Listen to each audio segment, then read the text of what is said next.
നമസ്കാരം കൂട്ടുകാരെ. നമ്മൾ കഴിഞ്ഞ ക്ലാസ്സിൽ ഔപചാരിക് പത്രം എങ്ങനെ എഴുതണ്ടേന്ന് പഠിച്ചു അല്ലേ? അതായത് ഫോർമൽ ലെറ്റർ എങ്ങനെ എഴുതാം എന്ന് നമ്മൾ പഠിച്ചിട്ട് കഴിഞ്ഞു.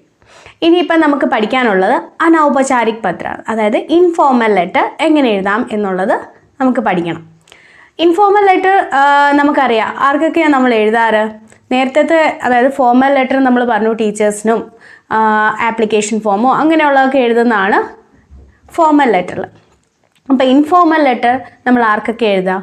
നമ്മുടെ സ്വന്തം കൂട്ടുകാർക്ക്, അല്ലെങ്കിൽ ബന്ധുക്കാർക്ക്, അച്ഛന്, അമ്മയ്ക്ക്, റിലേഷൻഷിപ്പിലുള്ളവരും ഫ്രണ്ട്സിനും ഒക്കെ എഴുതുന്നതാണ് നമ്മുടെ ഈ ഇൻഫോർമൽ ലെറ്റർ എന്ന് പറയുന്നത്, അനൗപചാരിക് പത്ര.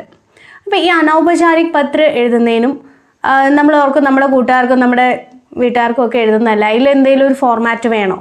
ഉണ്ട്, അതിനും ഒരു ചെറിയ തോതിൽ ഫോർമാറ്റ്സ് ഒക്കെ ഉണ്ട്. അപ്പോൾ അതും ഒന്ന് അറിഞ്ഞിരിക്കാം എങ്ങനെ എഴുതണം.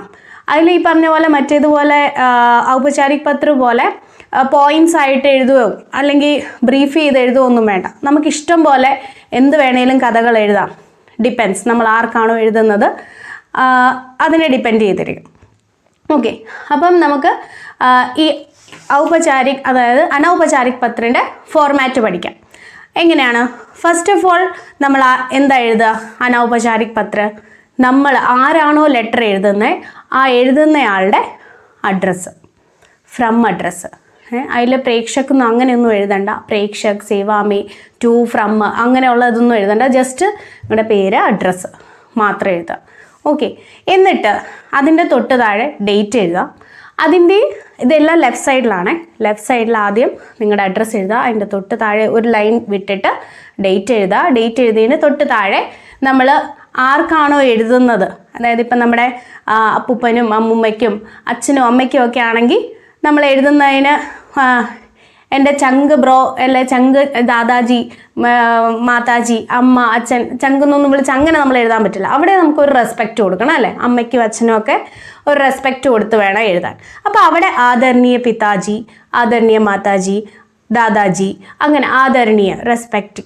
അപ്പോൾ റെസ്പെക്റ്റ് കൊടുത്തുകൊണ്ട് അങ്ങനെ കുറച്ച് വേർഡിങ്സ് ചേർത്ത് സംബോധന കൊടുത്ത് നമ്മൾ ലെറ്ററിന് നമുക്ക് വരുമ്പം എപ്പോഴും ഒരു ടോപ്പിക് ഉണ്ടാവുമല്ലോ. എക്സാംസിനൊക്കെ ഇപ്പം നിങ്ങളോട് ചോദിക്കാം, നിങ്ങളുടെ അനിയന് നല്ല മാർക്സോടുകൂടി പാസ്സായി, അപ്പോൾ അവനൊരു കൺഗ്രാജുലേഷൻസ് പറഞ്ഞുകൊണ്ട് ഒരു അനൗപചാരിക് പത്രം എഴുതാൻ പറയും. അപ്പോൾ അതിൽ ഫസ്റ്റ് അതാണ് നിങ്ങളുടെ ടോപ്പിക്, നിങ്ങളുടെ കണ്ടന്റ് എന്ന് വയ്ക്കുക. അപ്പം നിങ്ങൾ എന്താണേലും തുടക്കം കുറിക്കുമ്പം അനിയൻ എഴുതാണ് മേരെ പ്രിയ ഭായ് എന്ന് പറഞ്ഞ് തുടങ്ങി ഫസ്റ്റ് പാരഗ്രാഫിൽ ഉറപ്പായിട്ടും നമ്മൾ ആ ഒരു എന്ത് ഫോളോ ചെയ്യണം? നമ്മൾ അവിടെ സുഖമാണോ എല്ലാവർക്കും, ഞാനിവിടെ സുഖമായിട്ടിരിക്കുന്നു എന്നുള്ള കാര്യങ്ങളൊക്കെ നമ്മൾ ഫസ്റ്റ് പാരഗ്രാഫിൽ വരണം. അതായത് വഹാ sub Cooch ഖുശൽ high, ASHA കർത്താ ഹൂം Ki വഹാ sub Cooch ഖുശൽ high, my യഹാ കുശൽപൂർവക് ഹൂം എന്നൊക്കെ പറഞ്ഞുകൊണ്ടുള്ള കാര്യങ്ങൾ ഫസ്റ്റ് പാരഗ്രാഫിൽ വരണം.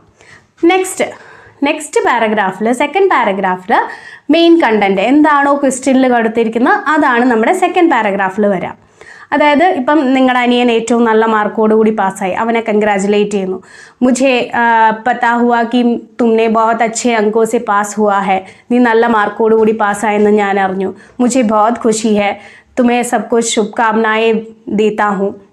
നിനക്ക് എല്ലാ തരത്തിലുള്ള കൺഗ്രാജുലേഷൻസും ഞാൻ പറയുന്നു, നല്ല ഉയരത്തിൽ ഇനിയും നീ എത്തട്ടെ എന്നൊക്കെ പറഞ്ഞുകൊണ്ട് ആ സെക്കൻഡ് പാരഗ്രാഫിൽ നമുക്ക് ഇനിയും കാര്യങ്ങൾ ഇതുപോലെ ഇനിയും പഠിക്കണം, ഇനിയും ഉയരങ്ങളിൽ എത്തണം എന്നൊക്കെ പറഞ്ഞ് നമുക്ക് എന്ത് വേണേലും കഥകൾ സെക്കൻഡ് പാരഗ്രാഫിൽ നീട്ടിപ്പരത്തി എഴുതാം.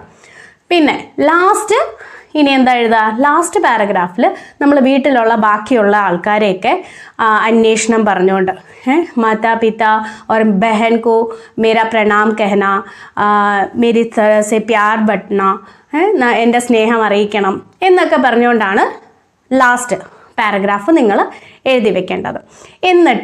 എന്നിട്ട് നിങ്ങൾ ഇപ്പോൾ ഭായിക്ക് എഴുതുന്നെങ്കിൽ തുമ്ഹാരാ പ്രിയ ഭായ്, നിൻ്റെ പ്രിയ ചേട്ടൻ എന്ന് പറഞ്ഞ് എഴുതാം. അല്ലെങ്കിൽ ഫ്രണ്ട്സിനാണെങ്കിൽ തുമ്ഹാരാ പ്രിയ മിത്ര എന്ന് പറഞ്ഞ് യോസ് ലവിംഗ്ലി എന്ന് നമ്മൾ ഇംഗ്ലീഷിൽ എഴുതൂലേ എന്ന് പറഞ്ഞ പോലെ എഴുതി അതും ലെഫ്റ്റ് സൈഡിൽ തന്നെയാണ്. തുമ്ഹാരാ പ്രിയ ഭായ്, തുമ്ഹാരാ പ്രിയ മിത്ര എന്നൊക്കെ പറഞ്ഞ് എഴുതിയിട്ട് നിങ്ങളുടെ പേര് അതിൻ്റെ തൊട്ട് താഴെ എഴുതുക. ഇതാണ് സിമ്പിളായിട്ട് നമ്മൾ അനൗപചാരിക് പത്രം എഴുതാം. ഇപ്പം ഏകദേശം ആ പാറ്റേണും ഇപ്പം ഞാനൊരു ക്വസ്റ്റ്യൻ വെച്ച് നിങ്ങൾക്ക് പറഞ്ഞു തന്നപ്പോൾ എങ്ങനെ എഴുതണം എന്നുള്ള കാര്യം ക്ലിയർ ആയിട്ടുണ്ടാവുമല്ലോ. അപ്പം നിങ്ങൾക്ക് കഴിഞ്ഞ ക്ലാസ്സിലും ഈ ക്ലാസ്സിലുമായിട്ട് നമ്മുടെ പത്രലേഖൻ നമ്മൾ കംപ്ലീറ്റ് ചെയ്തു അല്ലേ. പത്രലേഖനിൽ ഔപചാരിക് പത്രം അനൗപചാരിക് പത്രം എങ്ങനെ എഴുതാം എന്ന് നമ്മൾ പഠിച്ചു. അതിനു മുമ്പ് നമ്മൾ സൂചനാലേഖനം എങ്ങനെ എഴുതാം എന്നും പഠിച്ചു. ഇതുപോലെ നിങ്ങൾക്ക് ഇനിയും ഇൻഫോർമേറ്റീവ് ആയിട്ടുള്ള വീഡിയോസ് ഇനിയും പുറകെ വരുന്നതായിരിക്കും. ഇതുപോലത്തെ നിങ്ങൾക്ക് ഇനിയൊരു ചാപ്റ്റർ വൈസ് എന്തെങ്കിലും റിവിഷൻസ് അതുപോലത്തെ എന്തെങ്കിലും വീഡിയോസ് വേണമെങ്കിൽ ഉറപ്പായിട്ടും കമൻറ്റ് ചെയ്യണം. വീഡിയോന് താഴെ കമൻറ്റ് ചെയ്യണം, ലൈക്ക് ചെയ്യണം, ഷെയർ ചെയ്യണം. അടുത്തൊരു നല്ലൊരു വീഡിയോ ആയിട്ട് വരുന്നിടം വരെ ടിൽ ദെൻ ബൈ ബൈ.